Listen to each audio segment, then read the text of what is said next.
হাসিনা সরকারের পতনের পর গত কয়েক মাসে ভারতের অন্তত অর্ধশত গণমাধ্যম বাংলাদেশ নিয়ে গুজব ও অপতথ্য ছড়িয়েছে। বিশ্লেষকরা বলছেন, দিল্লির ইন্ধনেই ভারতীয় গণমাধ্যম সহ রাজনৈতিক নেতারা বাংলাদেশের বিরুদ্ধে এমন উস্কানিমূলক অবস্থা নিয়েছে। এর মাধ্যমে তারা পতিত সরকারকে ফিরিয়ে আনার ষড়যন্ত্র করছে। আন্তর্জাতিক অঙ্গনে ভারতের মিথ্যাচার তুলে ধরার পরামর্শ বিশ্লেষকদের। শিউলি শবনমের রিপোর্ট। ৫ আগস্ট সরকার পতনের পর থেকেই ভারতের গণমাধ্যমগুলোতে চলছে বাংলাদেশ নিয়ে মিথ্যা সংবাদ প্রচার। সেই সাথে বাংলাদেশের শান্তি ও সম্প্রীতি নষ্ট করতে দেশটির রাজনৈতিক নেতারা দিচ্ছেন উস্কানিমূলক বক্তব্য। তথ্য যাচাইকারী প্রতিষ্ঠান রিউমার স্ক্যানার বাংলাদেশের অনুসন্ধানে উঠে আসে ১২ আগস্ট থেকে ৫ ডিসেম্বর পর্যন্ত ভারতের ৪৯টি গণমাধ্যমে অন্তত ১৩টি ভুয়া খবর প্রচার করা হয়েছে। এর মধ্যে রিপাবলিক বাংলা সর্বোচ্চ ৫টি গুজব প্রচার করেছে। হিন্দুস্তান টাইমস, জি নিউজ, লাইফ মিন্ট অন্তত ৩টি গুজব প্রচার করেছে। এছাড়া ৪১টি গণমাধ্যম প্রকাশ করেছে অন্তত একটি করে ভুয়া খবর। ভুয়া খবরগুলোর মধ্যে শেখ হাসিনা পদত্যাগের পর তার নামে খোলা চিঠি, পাকিস্তানি জাহাজের মাধ্যমে অস্ত্র আনার দাবি, বাংলাদেশে নিষিদ্ধ জঙ্গি সংগঠনগুলোর উপর নিষেধাজ্ঞা তুলে নেওয়া, বাংলাদেশে মুসলিমদের হামলায় হিন্দু মন্দিরের প্রতিমা ভাঙচুর সহ ডজন খানেক বিভ্রান্তিকর ও উস্কানিমূলক সংবাদ। এসব তৎপরতাকে বাংলাদেশের স্থিতিশীলতা নষ্টের ষড়যন্ত্র বলে মনে করছেন বিশ্লেষকরা। হিডেন কোনো কৌশল না, এটা স্পষ্ট, এটা না বোঝার কিছু নাই যে ইন্ডিয়ার গভর্নমেন্টই চাচ্ছে যে এমন একটা অবস্থা তৈরি করুক যাতে মানে বাংলাদেশকে বিপদে ফেলা যায়। একটা পতিত সরকার যারা পালিয়ে গেছে, সেই একটা সরকারকে যদি আবার ভারত মনে করে যে তারা বাংলাদেশের রাষ্ট্রীয় ক্ষমতা বসাবে, এটা অসম্ভব। ভারতের এ ধরনের আচরণকে রাজনৈতিক নোংরা খেলা বলে মন্তব্য করছেন তারা। আন্তর্জাতিক ফোরামে এগুলো তো মানে তোলা যেতে পারে, হ্যাঁ, যে আমাদেরকে এভাবে ইনস্টিগেট করা হচ্ছে, যুদ্ধে আমাদেরকে প্ররোচিত করা হচ্ছে। এই দেশে তাদের অ্যাম্বাসেডার আছে, হাইকমিশনের লোকজন যারা আছে, তাদেরকে ডেকে সরকার পক্ষে ব্রিফ করে দেখেন আপনারা যে কোথায় এটা হচ্ছে, হয় আপনারা সত্য প্রকাশ করেন। সংকটকালীন অবস্থায় দেশের স্বার্থেই জাতীয় ঐক্য বজায় রাখার তাগিদ বিশ্লেষকদের। প্রত্যেকের প্রয়োজনেই আমাদের ঐক্যমত থাকতে হবে। শিউলি শবনম, একুশে টেলিভিশন, ঢাকা। ভারতের সাথে মর্যাদার সম্পর্ক স্থাপনের জন্যই অন্তর্বর্তী সরকারের প্রধান উপদেষ্টা ডক্টর ইউনূসের ডাকে রাজনৈতিক দল সাড়া দিয়েছে। বিশ্লেষকরা বলছেন, হাসিনা সরকারের নতজানু পররাষ্ট্রনীতির কারণে দিল্লি যে আগ্রাসী ভাব দেখাচ্ছে, তার জন্যই জাতীয় ঐক্যের প্রয়োজন। মানিক শিকদারের রিপোর্ট। ৫ আগস্ট আওয়ামী লীগ সরকার পতনের পর থেকেই নানা রকম গুজব ও অপপ্রচার সৃষ্টি করে ভারতীয় মিডিয়া। চিন্ময় দাস গ্রেপ্তারকে কেন্দ্র করে উত্তাপ ছড়ায় ভারত বাংলাদেশ সম্পর্কে। জাতীয় পতাকা অবমাননা, বাংলাদেশের হাইকমিশনে হামলার পর পরিস্থিতি ক্রমশ ঘোলাটে হতে থাকে। ভারতীয় কিছু মিডিয়া যুদ্ধ পরিস্থিতি নিয়ে আগুনে ঘি ঢালে। এর ফল ভুগতে হবে বাংলাদেশকে। সংকটময় পরিস্থিতি সামাল দিতে জাতীয় ঐক্যের আহ্বান জানায় সরকার। ডক্টর ইউনূসের আহ্বানে সাড়া দেয় স্বৈরাচার বিরোধী আন্দোলনে যুক্ত রাজনৈতিক দল, সামাজিক ও ধর্মীয় সংগঠন। ইন অ্যাডভান্স সবাইকে অ্যালার্ট করা, আগাম সতর্কতা, এই অর্থে মনে করি যে ঠিক আছে, এটার মধ্যে সমস্যা নেই। বিশ্লেষকরা বলছেন, জাতীয় ঐক্যের ডাক আরও আগে দেয়া প্রয়োজন ছিল।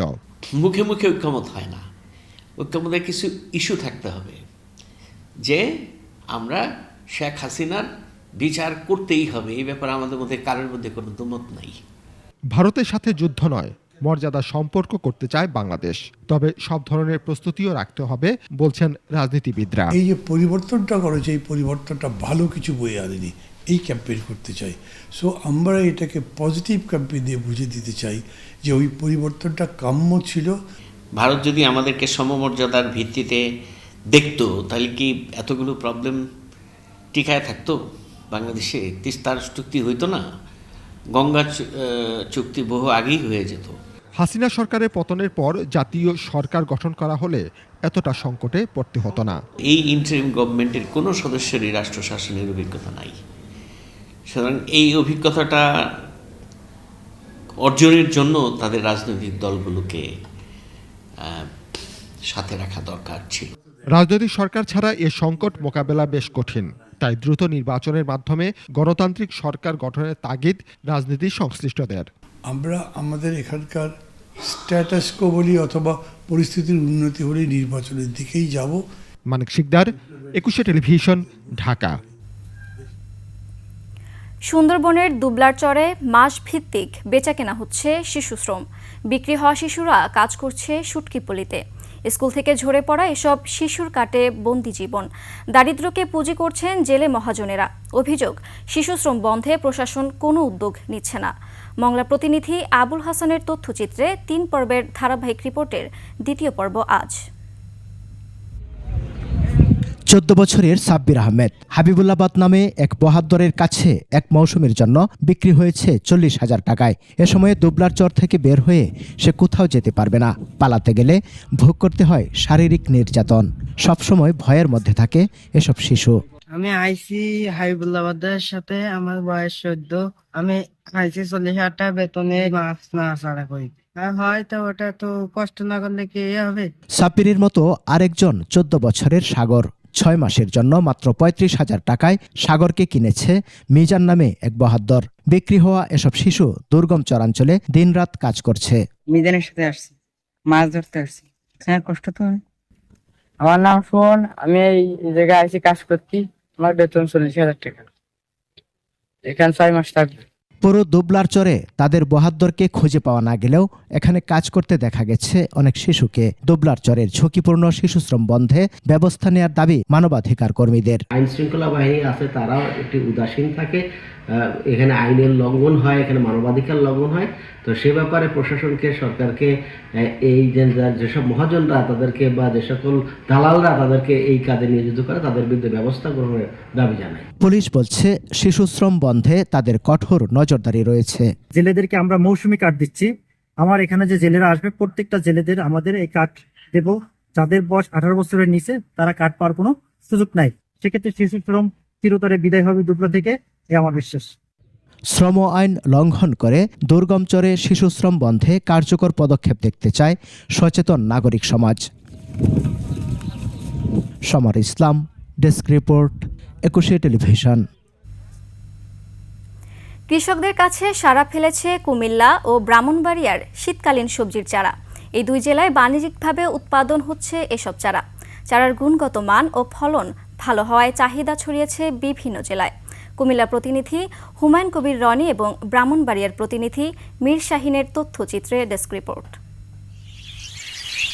কুমিল্লার সমেশপুর গ্রাম, তবে চারা গ্রাম হিসেবে পরিচিত প্রায় 4 যুগ ধরে।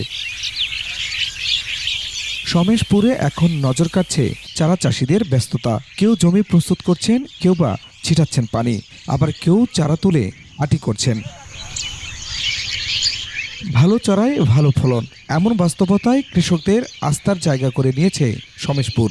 চলতি বছর অতিবৃষ্টি আর বন্যায় উৎপাদন দেরিতে শুরু হলেও লাভের আশা চাষিদের। বন্যার কারণে, বৃষ্টির কারণে কৃষকরা মার খাইছে। যেভাবে পারছে টাকা পয়সা নিয়ে এখন আবার বীজতলা বীজ পালাইতেছি। কবি চারা, বেগুন, টমেটো, মরিচ এইসব চারা উৎপাদন করি। সারা বাংলাদেশে এখান থেকে প্রচুর চারা অন্যান্য ডিস্ট্রিক্টে যায়। চাষিদের এমন সফলতায় প্রয়োজনীয় পরামর্শ দিয়ে পাশে আছে কৃষি বিভাগ। সারা দেশের কৃষক ওনাদের যেহেতু চারা নেয়, বাণিজ্যিকভাবে ওনারা হয়তো এখান থেকে একটা বেনিফিট পেয়ে নিজেরা একটু স্বাবলম্বী হতে পারবেন। ব্রাহ্মণবাড়িয়ার বেহাইরের 40 হেক্টর জমিতে ফুলকপি, বাঁধাকপি, ব্রকলি, টমেটো, বেগুন, লাউ, মরিচ সহ উন্নত জাতের বিভিন্ন শীতকালীন সবজির চারা শোভা ছড়াচ্ছে। ভালো মানের চারা পেয়ে খুশি ক্রেতারাও। প্রতি বছরে আমি আমার নিজের গ্রামে নিয়ে তারা এন থেকে পিস নেই। আইসিবি আর এই টমেটোর চারা লাগে, কবির চারা লাগে। বাণিজ্যিকভাবে এটার প্রসার করতেছে, বীজ ভালো পায়, সেই জন্য আস্তে আস্তে কাস্টমার বাড়তেছে। জায়গাতে মোটামুটি ভালো আয় পাইছি। প্রতি মৌসুমে অর্ধ কোটি টাকারও বেশি আয় হচ্ছে বলে জানায় কৃষি বিভাগ। প্রযুক্তিগত সহযোগিতাগুলো দরকার, এই সহযোগিতাগুলো অবশ্যই আমরা কৃষি অফিস থেকে তাদেরকে সহযোগিতা করব। সম্ভাবনাময় এই খাতের প্রসারে ভূমিকা রাখার আশ্বাসও কৃষি বিভাগের। খুরশিদ আলম মুকুল, ডেস্ক রিপোর্ট, 21 টেলিভিশন। নিচে সংবাদ বিরতি। যখন ফিরছি তখন অন্যান্য সংবাদের সঙ্গে আরও থাকবে সিরিজে ফেরার মিশন, দুপুরে মাঠে নামছে বাংলাদেশ আয়ারল্যান্ড। শেষ করছি সকালের 21 সংবাদ। যাবার আগে সংবাদ শিরোনামগুলো আরও একবার। ভারতে হিন্দু প্রতিবেশীদের বিক্ষোভ, বাড়ি বিক্রি করতে বাধ্য হলেন মুসলিম দম্পতি। সুন্দরবনে বেচাকেনা হচ্ছে শিশু শ্রম, কাজ করছে শুটকিপল্লিতে। শীতকালীন সবজির চারা উৎপাদনে কুমিল্লা ও ব্রাহ্মণবাড়িয়ার কৃষকদের সাফল্য, চাহিদা সারা দেশে।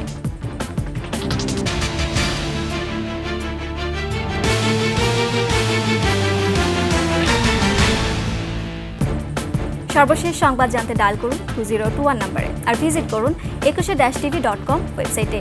ফেসবুকে ভিজিট করতে পারেন www.facebook.com/2124 অনলাইনে। এছাড়া সাবস্ক্রাইব করতে পারেন www.youtube.com/@21etv চ্যানেলে। এতক্ষণ সঙ্গে থাকার জন্য ধন্যবাদ। পরবর্তী সংবাদ সকাল 9টায় দেখার আমন্ত্রণ রইল। সে সাথেই থাকুন।